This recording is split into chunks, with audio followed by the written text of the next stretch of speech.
رب زدني علما. أعوذ بالله من الشيطان الرجيم. بسم الله الرحمن الرحيم. واعبدوا الله ولا تشركوا به شيئا وبالوالدين إحسانا وبذي القربى واليتامى والمساكين. مسلمانان ورونو الله تعالی دې موږ تاسو ټول ته خپل رضا او دیدار نصیب کړي. الله تبارک وتعالى د عبادتو برخه یاد کړله، بیا د مخلوق احکام ذکر کړل، په هغه کې د والدینو او بیا د اقاربو او بیا د یتیمانو سره د خیرخواهي، او بیا الله تبارک وتعالى ویل واحسنوا بالمساکین، او تاسو احسان کوئ د نیکا مسکینانو فقیرانو خلکو سره. پرون په صدقاتو باندې بحث وو.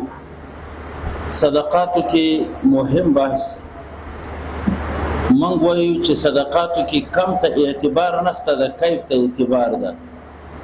یعنی لږ او ډیر ته د خدای پاک په دین کې یا په صدقاتو کې لږ او ډیر ته اعتبار نشته ده، او کیف خوالی ته او بدوالی ته اعتبار ده. قرآن پاک په دې باندې گواه ده: خلق الموت والحیات لیبلوکم ایکم احسن عملا.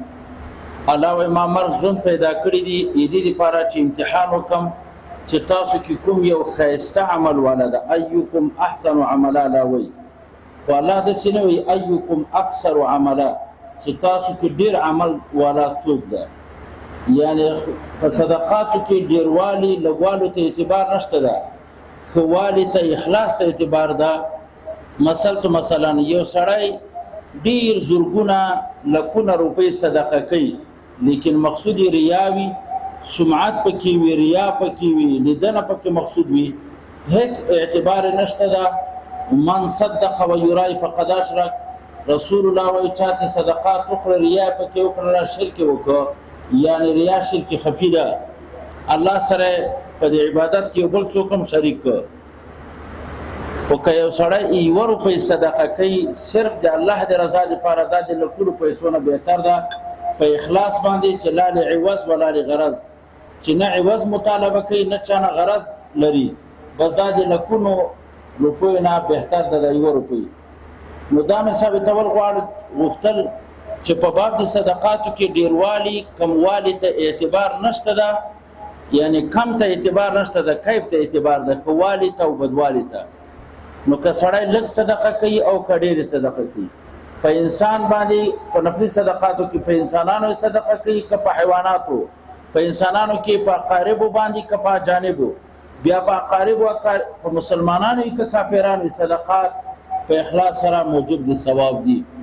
او فرضي زکات بل حکم لري، هغه په کافرو باندې نه کیږي او په مالدارانو باندې نه کیږي. نفلي صدقات په مالدارانو باندې هم کیږي او په فقیرانو، په اقاربو، په کافرو، په حیواناتو باندې هم کیږي، سپیو باندې هم کیږي. تاسو معلوم ده چې وزناکاره فاحشه کزا صدقه په سپی باندې وکړه، الله تعالی جنتی کړل. بالمقابل کې حیوانات سره څوک ظلم کوي، نیک کزا ولې نوي، نیک سړی ولې نوي، الله تبارک وتعالى جهنم ته بیبي.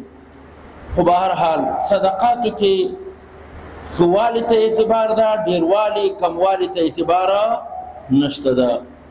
یو سړی کور کې د 1 کیلو غوښې صدقه وس لري، خو د خلوی خیرات عظیم وس نه لري. اوس دا عرف عادت کې چې کوم دا صدقات کېږي، دا خو د کلیوالۍ د رسم و رواج د وجې نه کېږي، چې یا د خوړلي دي ترنه ورغلی دی درته راغلی ده، دې وجې نه کېږي. زمم چې خپل مړو پسې یا خپل ځان پسې یا صدقاتو کې د بیماریو لپاره ګوره، زه به بیا وروسته خبره پرې وکړم. دغسې که یو سړی د 10 روپیو صدقه وکړي، دا به د یو لوی خیرات نه بهتر وي، چې هغه کې سمعت او رواج او د عادت لحاظ وي. او که په اخلاص باندې 10 روپۍ وي، دا ډېر مطرح دي. ګوره الصدقه تسد 70 بابا، دا د وبا د افات او بلیاتو او یعنی په ډېرې دروازې د مصیبتونو په صدقې باندې دفع کېږي. رسول الله مبارک صدقه السر تطفئ غضب الرب، د خدای قهرونه په دفع کېږي. بل حدیث مبارکه کې راځي حسنوا اموالکم بزکات وداووا مرزاکم بصدقه. تاسو خپل مالونه محفوظ کړئ په زکات باندې. زکات چې کوم مال نه ورکول کیږي الله محفوظي ډیری، او تاسو بیمارانو ته علاج په صدقې باندې وکړئ. کله چې سفیانو کې د سفیان تیر شوی چې د حدیث مبارکه نه خبر سره چې کله به بیمار سونه لاړ به ډاکټر ته علاج معالجه به وکړه، دوی به ورته ولیکله، دواخانې ته بلاړ ویل زما د علاج څومره پیسې کیږي، مثلا ورته ویل 2000، بیا به دوی نه اخیستله، بیا به دا واخیستل په بازار کې په کلی کې په فقیرانو په مسلمانانو به صدقه کړله. و ما ته رسول الله ویلي دي چې په صدقې سره د بیمارانو علاج کیږي.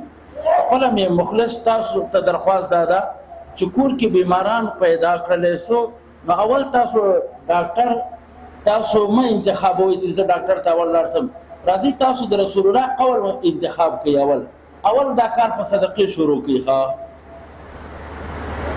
وستوي چې صدقې ته څوک راولم، کور کې عادتا خلک چرګي لري، لږ ډوډۍ راواخله په دې نیت باندې چې د چرګو ته واچو صدقه، دا د خدای مخلوق د په دې باندې د الله رحم جلب کیږي. کبیا بعض خلک کور کې دا سپي نام یې اخیستل په کار نه دي، دا سپي لري دغه باندې صدقه وکړه، والله خدای پاک په دې باندې دغه جافات او بلیات کوي. بیا که دغه نبی کور کې که هندو کافر یو اهل کتاب کافر وي صدقه ولا ورکه صدقه پکېږي، جلب رحمت پکېږي. ګاونډیانو کې مسلمانان نه وي کافر خو به وي، ګاونډ کې چې کافر وي هغه باندې هم صدقه کېږي. او صدقې سره آفات بلیات مصائب تکالیف ټول دفع کېږي. نو تاسو اول انتخاب داسې کوئ. د قیامت په ورځ باندې صدقات به د انسان لپاره سوری وي، لکه موږ تاسو چترۍ ورته وي، سوری به انسان باندې ګرمۍ د قیامت د دې نه دی به په امن کې وي چې کوم سړی صدقه د مسلمان دا د دې لپاره سوری د په ورځ د قیامت باندې په ګناګون امراضو نه سړی بچ کېږي په صدقې باندې. د قیامت په ورځ به د اعمال حسنه نیک اعمال فخر او افتخار کوي. مونږ به چې زه ډېر بهترین عمل یم، روزه به چې زه بهترین عمل یم، زکات به زه بهترین، حج دغسې، جهاد داسې، په ټولو کې به نمبر یکي صدقاتو ته حاصله سي په ټولو اعمالو صالحو. بله خبره دا ده موږ عبادات یو بدني لرو یو عبادات مالی لرو. په مالی عباداتو کې لکه دا زکات همدا صدقات، کچانا زکات پاتې وي د کم روپۍ، زکات نور ورکړی د لږ روپۍ زکات پاتې ده، د قیامت په ورځ باندې الله د زکات په مقابله کې دغه صدقات معامله کوي. زما په خبره پوه شئ، یعنی کچانا زکات پاتې وي نو دا به بیا الله تبارک وتعالی به نفلي صدقات وګوري. که نفلي صدقات کړي وي ځکه زکات نه دلن کړي، دا تاسو وګورئ چې دا صدقات نفلي څومره دي. دا رنګي یو سړی فرضي منځونه پرې کېدي یا نقصان پکې راغلی، نفلي عبادت کړي د قیامت پر ورځ باندې فرضي عبادت منځونه دا په نفلي عبادت باندې جبر کېږي. خو سر په سر نه، روایت مختلف دي. ما چې خپل کتاب کې لیدلې دا دوه روایت مې لیدلې دي. د قیامت پر ورځ باندې که سړي باندې 1 روپۍ زکات فرضي پاتې وي، 200 نفلي صدقات چې کړي اله 1 روپۍ فرضي لنډه سي. ان شاء الله ما په مقصد پوه شولې. مثلا یو مونځ فاتې ده، الله در سره د رحم معامله کوله، که 200 رکعات نفلونه دي کړي وکنه، یو رکعت فرضي مقابله د 200 رکعات نفلو کې برابر ګرځي. او بل روایت کې اویا راغلي دي. خو بهر صورت به هر تقدیر نفلي صدقات او نفلي عبادت سره د قیامت په ورځ چې د رحم معامله الله در سره کوي، فرضي عبادت ور باندې جبر کیږي. خو یو سر په سر باندې نه، ډیر نفلي عبادت د 1 رکعت فرضي مقابله، ډیر نفلي صدقات د 1 روپۍ زکات فرضي مقابله کوي. نو دا به چې څومره هغه د رحم معامله ده چې څومره الله در سره معامله کوي. بهرحال صدقات دا یو بهترین معیار د دین ده په دفع د آفات او بلیات او مصائب کې. تاسو چې کله وګورئ کنه کافران یا بخیلان کله هم مړکیږي دیوشي عبادت تمنا ارزو نه کوي په وخت د ذوالقعدن کې فقط او فقط کافران او هغه بخیل مسلمانان دا به ارزو تمنا دا کې کاش چې په دنیا کې صدقات کړی وای صدقات دغه تمنا ارزو به کې صدقه د مسلمان لپاره یو بهترین معیار دی ایمان او د اسلام دا بخل انتهایی چې څومره کافران تاسو مطالعه کوي د کې نقصان دی بخل وو لکه دا غټ غټ کافران چې قران یاد کړی دی بخل ورسره یاد کړی دا بهر صدقات باندې به جې په جې باندې نور احادیث هم وایي والمساکین مسکینانو سره علاوه تاسو احسان کوي والجار ذل قربا او تاسو گاونډي سره چې صاحب د قرابت وي دې سره هم احسان کوي اوله خبره دا ده چې گاونډي درې قسمه گاونډي موږ لرو یو د څه گاونډي موږ لرو چې یو حق وي ښا بل د څه گاونډي موږ لرو چې دوه حقونه وي بل د څه گاونډي موږ لرو چې درې حقوق وي یو د څه گاونډي چې حق واحد لري یو حق لري هغه چې تاسو په جوار کې کافر ده اهل کتاب ده هندو ده اهل ذمه ده او هر صورت چې کافر ده دا یو حق دی گاونډي توب لري تاسو خو پر خپل ځای باندې ده تاسو رتبه دی گاونډي توب حق ورکه گاونډي توب حق به بیان کوم چې څه حقونه دي په جمله اول دا ده چې د ته zarar نه رسي چې گاوند سره د کافر یو حق د گاوند توپ zarar ورته نه رسي نه مالی نه بدني د حیواناتو ته هم zarar نه رسي مثلا د کور کې سپای ساتل دا اب چیټي ورته چستا بچا به چغینا ولي بنا دروازې بنا ورته ټکی د په وید کېږي په کوم وخت کې موږ نه کوي ته به دې کار نه لري چې ته په وخت کې دروازې ورټنګي او تکالیف ورته جوړه دغه سړی ته وتا تکلیف نه ورکړي نه مالی او نه بدني د گاونډي تو حق د پتا و کله که گاوند کې در سره کافر ده قرضه وغوښتل چې وځي کې د قرضه به ور سره کوي ښا تکلیف ورته پیدا کړ سو کور ته ورسره تکلیف ور سره نه پکا کور کې کار کاوه خیر د همکاري ور سره وکړه په دین به کار نه لري ته په دې مکلف نه ښا ته په گاونډي تو مکلف که یو سړی په جوار کې داسې یو سړی ده رشتہ دار نه ده خو لیکن مسلمان ده دوه حق لري یو سړی رشتہ دار نه ده قریب نه ده لیکن تاسو په گاوند کې ده پردای سړی ده خو مسلمان ده یو د گاونډي تو حق ده بل د اسلام حق ده ښا اسلام حقوق کې ده چې مرسو جنازې ته به ورځي ښا بیمار پورسي ته به ورځي بیمار کړه سو بیمار پورسي ته به ورځي همکاری به ورسره کوي قرض مطالبه کدا به ورسره کوي د اسلام حقوق چې څومره دي دا به ورسره کوي همدردی موانست دا الفت دا به ټول ورسره کوي zarar به ورته نه رسي چې تا په جوار کې یو گاونډی ده لیکن رشتہ دار دی نه ده خو مسلمان ده د اسلام یو حق ده د گاونډي ټول بل حق یو سړی ستا په جوار کې ده خو تر زوی دی ده ورور ماما دی ده یعنی د اقاربونه ده درې حقوق لري یو حق د اسلام ده بل د گاونډي توب او بل صله رحمی د قرابت صله رحمی او دا ټول چې سړی کوي کوي او غلط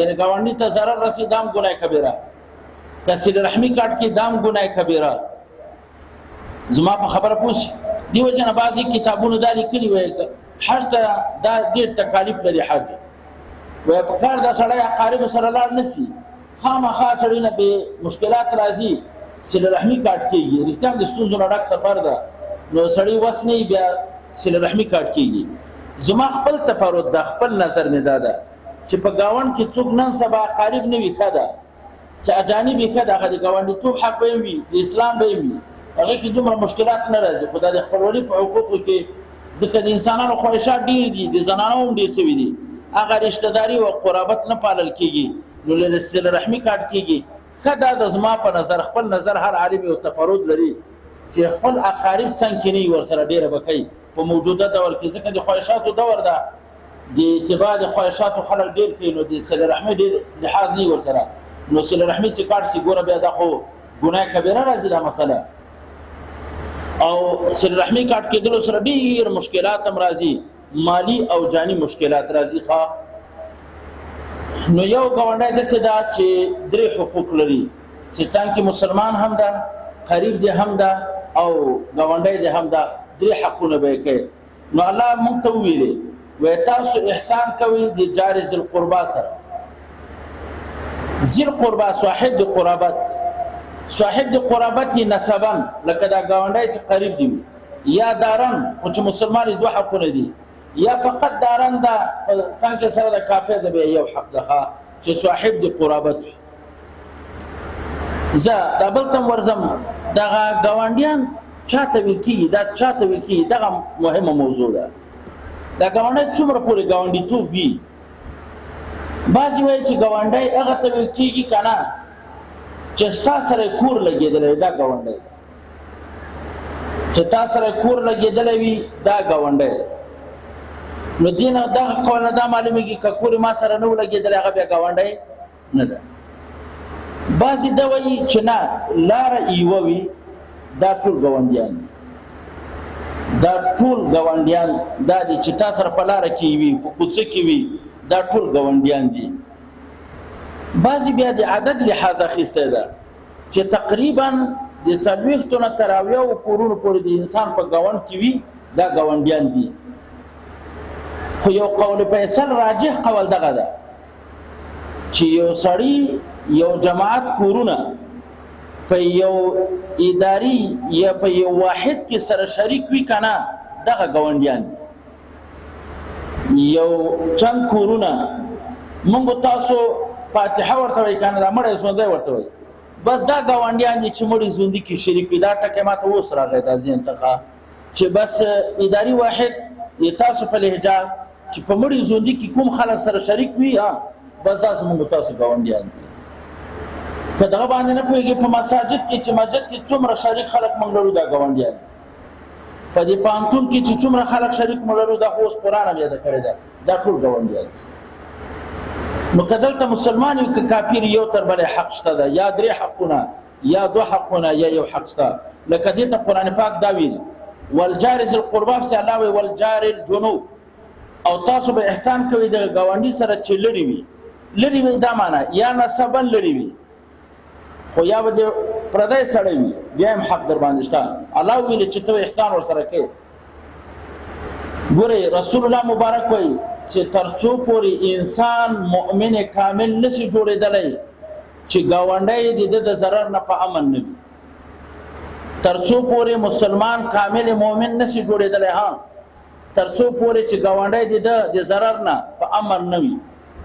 رسول الله وایي که کوم سړی ایمان په الله او په آخرت باندې لري د خپل ګاونډي حق د ادا کوي او د خپل ګاونډي سره د ښه معاشره او ښه زندگی تیروي.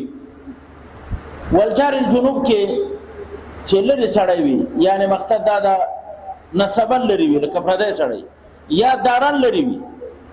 یو سړی د تا نه په ګاونډیتوب کې نه د بل لرې سړی ده هغه سره هم احسان کوي. نو په تیږو خو به یې نه ولې بد اخلاقي به نه ورسره کوي. والجار الجنوب چې داران دسکه لرې وي یا تانا یا نسبان دسکه لرې وي دې سره به هم تاسو احسان کوئ. الله تبارک وتعالی وایي والصاحب بالجنب وابن السبيل. دا زه د وصاحب الجنب باندې د نن پاتې وي دا مونږ تاسو ښیي چې الله وایي تاسو به احسان کوئ د صاحب بالجنب سره. د صاحب بالجنب څوک مرادي ان شاء الله سبب وضاحت وکړو. واخر دعوانا ان الحمد لله رب العالمين. یا الله دا مجلس کفاره د سیئات وګرځي. الله زموږ ټول صغیر کبایر ګناهونه معاف کړي. یا الله حکم قول فعل کې ستاره زوی خدای مونږ ټول ته توفیق مزید نصیب کړي. الله ټول حرکات سکنات اقوال افعال خدای ستاسو رضای لپاره وګرځي. الله مونږ عادت کو خدای تیرانه په عبادت قبول کړي. په دې مجلس رحم کرم وکړي. دې مجلس په کورونو باندې هزار بار رحمتونه عافیتونه نازل کړي. مونږ نه چا دعاګانې غوښتو خدای آخرت دنیا دواړه برابر کړي. دې فتنو نه امن امان نصیب کړي. مقاصد شریعه مون سره پوره وګرځي. د دې مجلس ټول مقاصد شریعه او د دنیا او د آخرت مون سره پوره وګرځي. وصلی الله تعالی علی خیر خلقه محمد و آله و صحبه اجمعین.